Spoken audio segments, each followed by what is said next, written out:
Justice League No Justice #1, Scott Snyder, James Tynion IV, and Joshua Williamson all in the writing team, and then Francis Manapul on the art. And I'm going to get up just because I want to look at it as I'm talking about it. That is the first time I said this is a beautiful book. Do you know what's funny? It's utterly gorgeous. But Connor, we're biased, so Pete. No, but even by Manapul standards, this is incredible. Yeah, I wonder what Pete thinks about the art. Yeah, no, I think that's something that's worth asking me, because I like Manapul, but I'm not typically as high on him as you guys are.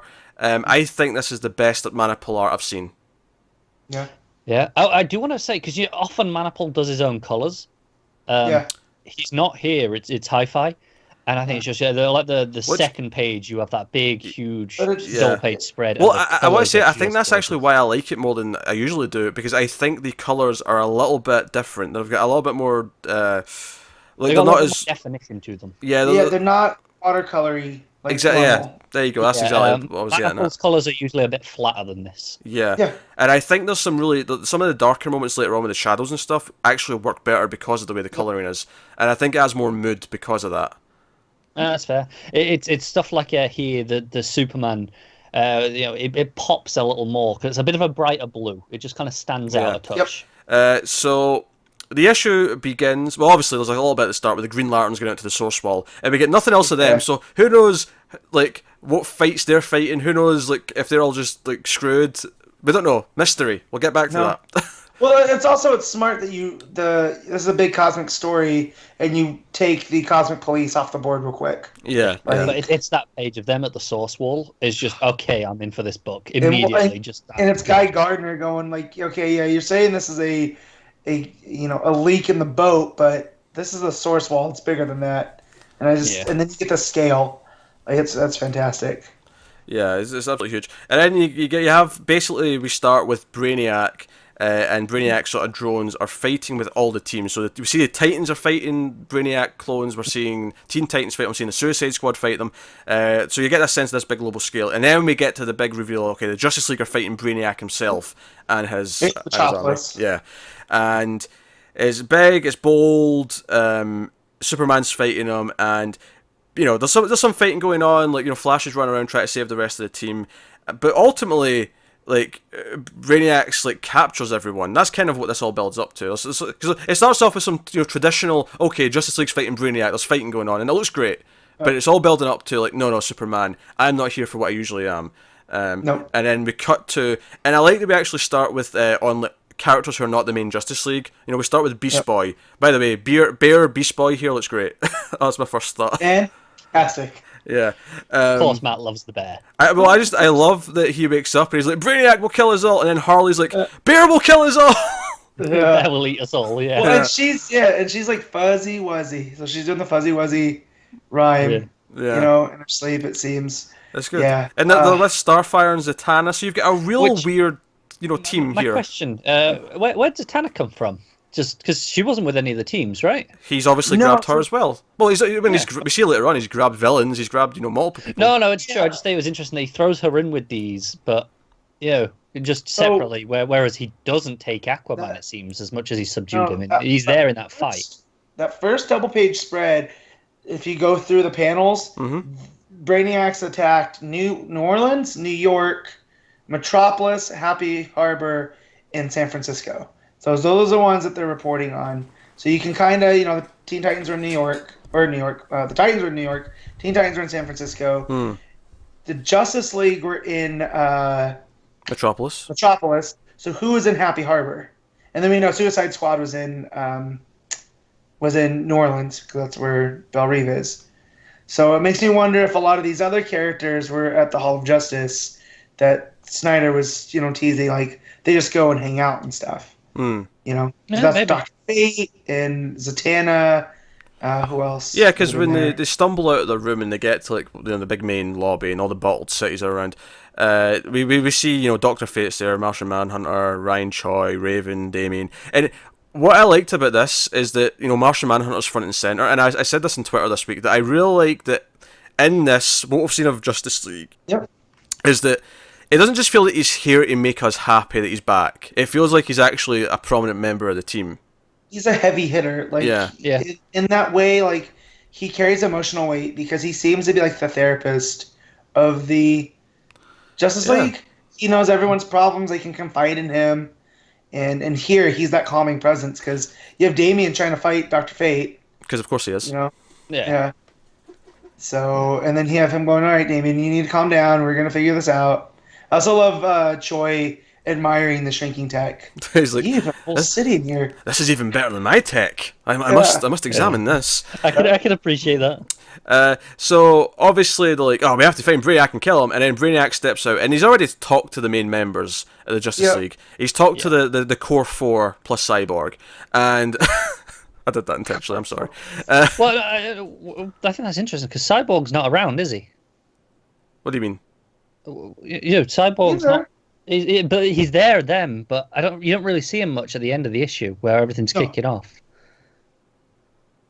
Okay. He's kind of just. He's not as much as he's in the forefront there with the main group.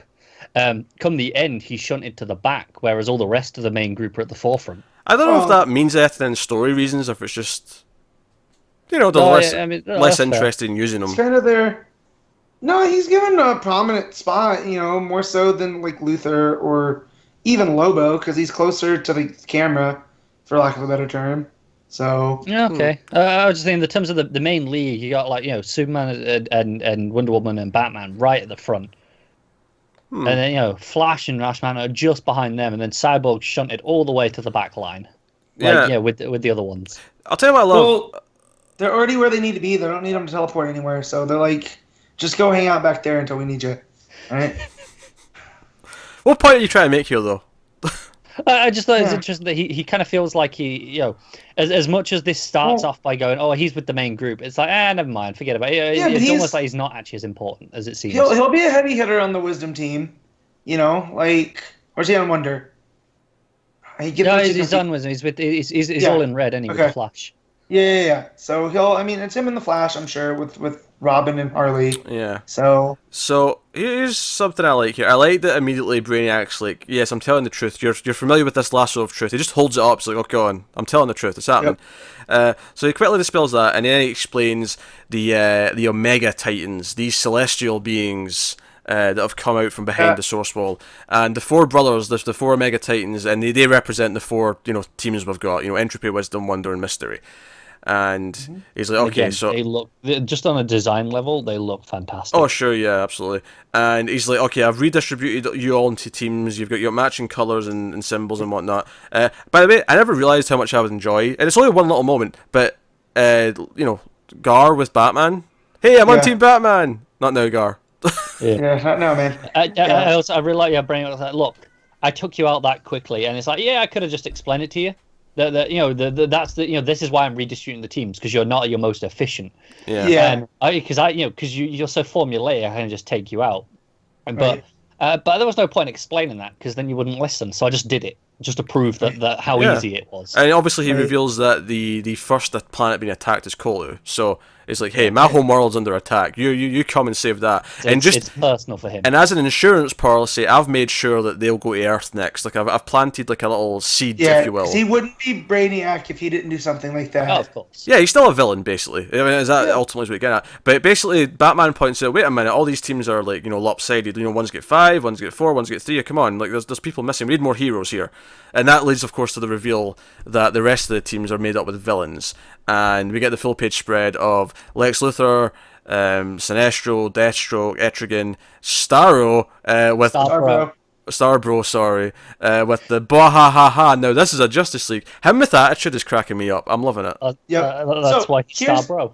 And Lobo, of course, as well. This is a negative, but you have Harley waking up amongst the heroes, but you have Lobo, who's just been on a Justice League squad, being grouped with the villains. Honestly, I don't understand. I think that's just a testament to where Harley is now and how she's seen by creative. I think, to be fair, taken from her actual book, this is more in line with where she falls. The problem is that because they're taking her from the Suicide Squad, I expect her to be more with the villains. Yeah. I guess arguably, like, she was the only one taken from a team, though, whereas all of these were collected, presumably individually. By themselves, yeah. So, I don't know how you got Etrigan. I'm down for Etrigan. I love Etrigan. Yeah. Also, I want to know how Brainiac got to him.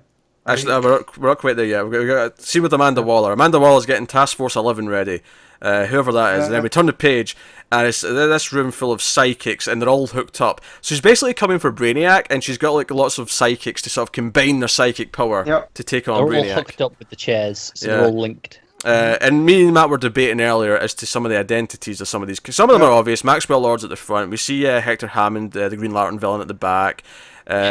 Doctor, what's his face? Poison, right? No, not Poison. No, Dr. Psycho. Dr. Psycho, thank you. I'm thinking of other Wonder Woman villains.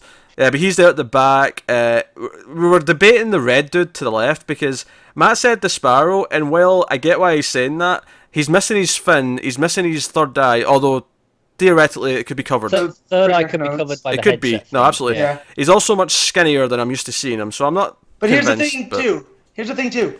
I looked up before we were starting, and his race, the Calorians, they all have fins. So either this isn't a Calorian or someone messed up, either in the scripting or the art. I mean, yeah, there's a possibility, because I said this when I saw this page, like, to have a room full of this many psychics, they probably had to make some deep cuts to get some real C-lister and D-listers to make up the room. Yeah, definitely. You can see Simon there as well, sort of peeking out behind Maxwell Lord's shoulder, from Titans most recently. So so that's what's happening. Then we have a scene with Brainiac and Lex Luthor, which is I thought that was very interesting. Just in terms of like two characters playing off of each other, you don't normally get to see. This is where some of the art shines as well. Where, you have the silhouette of Manhunter and just the red X, and then just Luthor come up behind him. Luthor in shadow in the foreground, in the middle, the sort of second bottom panel, I think is particularly quite nice. I love the reverse, because when it comes in, Manhunter's the one in the shadow and Luthor's in the light. Yeah, and Luthor actually agrees with Martian Manhunter's deduction, but he does point out at the end, if you try to read my mind again, I'll have you burned alive. I love that. It's I'll burn you alive. He knows exactly what he's afraid of. Yeah, he knows what his weakness is. Yeah, I also love that when the villains present themselves, immediately Starfire's like, "I'm not working with Sinestro." Oh, and I love that, and I love how she's like, "Yeah, Tamara never needed the Green Lanterns, so like, piss off." Man, she is slowly climbing my ranks of favorite characters. She's mine too. I love Starfire. Like, I like that she's getting such a prominent push lately. So yeah, she's going to be on Odyssey, so she's rising up in the ranks. So no, and then obviously there's a little bit of conversation between Raven and Etrigan. Obviously they both come from the sort of demonic side of the corner of the DCU, so a little bit there.